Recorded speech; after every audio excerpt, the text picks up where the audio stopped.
At 10:25 on a cold winter morning, a Boeing 737 begins its descent toward a busy American airport. Inside the cabin, passengers are already preparing for landing. Laptops close, coffee cups are empty, seatbelts are fastened. From the outside, everything looks completely normal. The aircraft is stable, the weather is calm, the runway lights are visible ahead. Inside the cockpit, the crew is focused on the approach. Captain Daniel Reeves scans the instruments in front of him. First Officer Mark Alvarez reads the landing checklist. Both pilots have thousands of flight hours on the Boeing 737. Nothing about this flight feels unusual, but something subtle has already begun. The engines are slowly reducing power.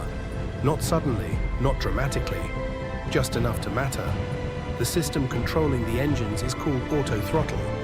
Its job is to automatically adjust engine thrust. During approach, it helps maintain the correct airspeed. Most of the time, pilots barely notice it working. It simply does its job in the background. But automation has a weakness. When something goes wrong quietly, it can take time before anyone notices. The aircraft continues descending toward the runway. Altitude passes 3,000 feet. Flaps extend. Landing gear is lowered. Everything appears exactly as it should. But one instrument is slowly drifting away from where it should be. The airspeed indicator. At first, the change is small. 5 knots slower than expected. Then 10. The engines remain near idle. The autothrottle still appears active. Inside the cockpit, the pilots are busy with the approach. Radio calls, altitude checks, runway alignment. Landing is one of the busiest phases of flight, and sometimes the smallest changes can hide in plain sight. 2,000 feet, the aircraft continues descending, but the speed keeps dropping, slowly, quietly. The Boeing 737 is now approaching a dangerous boundary, the point where an aircraft can no longer stay in the air. The edge of an aerodynamic stall. Passengers feel nothing unusual. Air traffic control sees nothing wrong. But inside the cockpit, the margin of safety is disappearing. The engines remain at idle. The speed continues falling, and within seconds, the aircraft will reach a point where the pilots will finally notice. But by then, it may already be too late. If you enjoy real aviation investigations like this one, make sure to subscribe and support the channel. The aircraft passes 2,000 feet above the ground. The runway is now clearly visible through the cockpit windshield. From the outside, everything still looks completely normal. The descent is stable, the weather is calm. Air traffic control continues guiding other aircraft toward the airport. Inside the cockpit, Captain Daniel Reeves keeps his eyes on the runway. First Officer Mark Alvarez monitors the instruments. The approach continues exactly as planned, but one number on the instrument panel keeps moving in the wrong direction. The airspeed, slowly, quietly, almost unnoticed. The autothrottle system is still engaged, but the engines remain close to idle power. Normally, the system should increase thrust automatically, especially when speed begins to fall. But this time, it doesn't. The aircraft continues losing speed. 1,800 feet. The Boeing 737 is now flying slower than the target approach speed. At first, the difference seems small, just a few knots. But every second, the margin of safety grows thinner. Inside the cockpit, the pilots remain busy with the landing sequence. Radio calls from air traffic control, altitude callouts, glide slope monitoring. Landing is one of the most demanding phases of flight, and during moments like this, small problems can hide in plain sight. The engines remain at idle. The aircraft continues slowing down, 1,500 feet. First Officer Alvarez glances again at the airspeed indicator. This time, he pauses. The speed is now clearly lower than expected. He looks at the engine instruments. The thrust levels are extremely low. Too low for this stage of the approach. For a moment, confusion fills the cockpit. The autothrottle indicator still shows that the system is active, which means it should be controlling the engines. But the engines are not responding. Captain Reeves studies the situation. He checks the flight mode display. He checks the thrust levers. Everything appears normal. But the aircraft continues to slow down, 1,200 feet. The airspeed drops again, another few knots lost. Now the problem is impossible to ignore. First Officer Alvarez speaks up. Speed, it is a simple call-out, but it signals that the aircraft is now outside the safe approach parameters. Captain Reeves immediately looks back at the airspeed tape. The number is falling faster now. The engines are still idle. Seconds pass. The pilots begin reacting, but automation has already delayed the warning signs, 1,000 feet above the ground. At this altitude, pilots have very little time to solve unexpected problems. The aircraft is now dangerously slow. Inside the cabin, passengers remain unaware. Most are looking out the windows. Some are gathering their belongings. Others are waiting for the wheels to touch the runway. But in the cockpit, the situation is changing rapidly. Captain Reeves moves his hand toward the thrust levers. He prepares to increase engine power manually. But before he can react fully, the aircraft suddenly shudders. A loud vibration erupts through the control column. The stick shaker activates. It is one of the most serious warnings a pilot can hear. The system is telling the crew that the aircraft is approaching a stall. The wings are about to lose lift.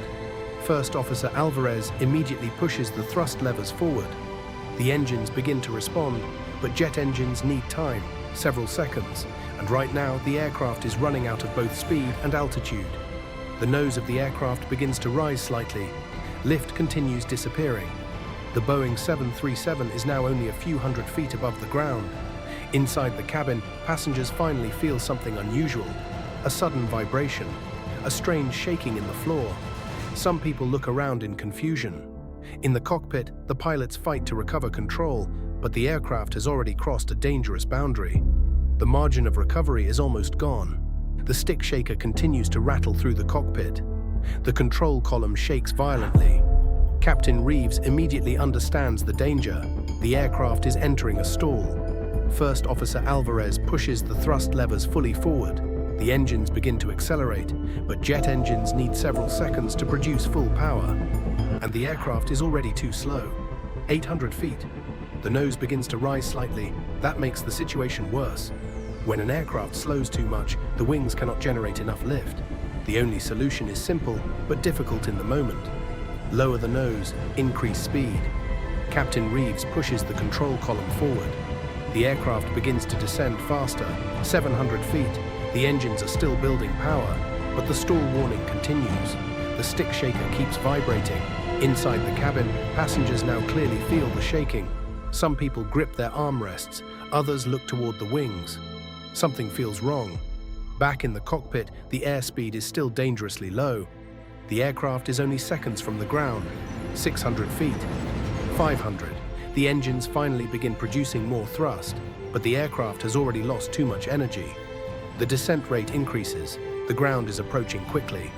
Captain Reeves tries to stabilize the aircraft. He pulls gently on the controls, but the wings are still struggling to produce lift. 400 feet. The stall warning continues. The aircraft is now descending too quickly to recover safely. Inside the cockpit, alarms and warnings compete for attention. Altitude callouts continue. 300 feet. The runway is directly ahead, but the aircraft is no longer stable. The nose drops slightly. The pilots try one last time to recover. Full thrust, control corrections. Every action comes at once, but the aircraft is simply too low, 200 feet. The Boeing 737 is still shaking from the stall warning. Passengers now realize something is seriously wrong. A sudden drop, a heavy vibration. Then the ground rises rapidly through the windshield. Only seconds remain, and the aircraft is running out of sky. The aircraft disappears below the runway approach lights. For a brief moment, radar contact is lost. Then the ground impact alarms sound inside the cockpit. Too low. Terrain. But it is already too late. The Boeing 737 strikes the ground just short of the runway. The impact is violent. The landing gear collapses instantly. The aircraft slides across the field and breaks apart. Emergency crews rush toward the crash site within minutes. Smoke rises above the airport perimeter. Passengers who survived the impact try to escape through broken sections of the fuselage. Rescue teams begin pulling people from the wreckage. Within hours, investigators arrive. They begin reconstructing the final moments of the flight. Flight data recorders are recovered. Cockpit voice recordings are analyzed. And slowly, the final seconds of the aircraft are revealed. The aircraft was descending normally. Weather conditions were good. There was no mechanical failure of the engines. But one system behaves in an unexpected way. The autothrottle. Investigators discover that the system reduced engine thrust during the approach, and then, for critical seconds, it failed to increase power again. The engines remained near idle. The aircraft continued slowing down. Inside the cockpit, the pilots were focused on the approach. They believed the automation was maintaining the correct speed, but the aircraft was quietly drifting toward a stall. By the time the crew noticed the low airspeed, the aircraft was already too slow and too low. Even full engine power could not recover the situation. The stall warning activated only seconds before impact. The engines began accelerating, but the aircraft had already crossed the point of recovery. Investigators conclude that the accident was not caused by a single failure. It was a chain of small factors: automation logic, pilot workload, and a dangerous loss of situational awareness during the most critical phase of flight. After the accident, aviation authorities review the procedures for monitoring autothrottle behavior. Training programs begin emphasizing manual speed monitoring during approach, because modern aircraft may fly with advanced automation. But the responsibility for the aircraft always remains with the pilots, and sometimes the most dangerous failures are the ones that happen quietly.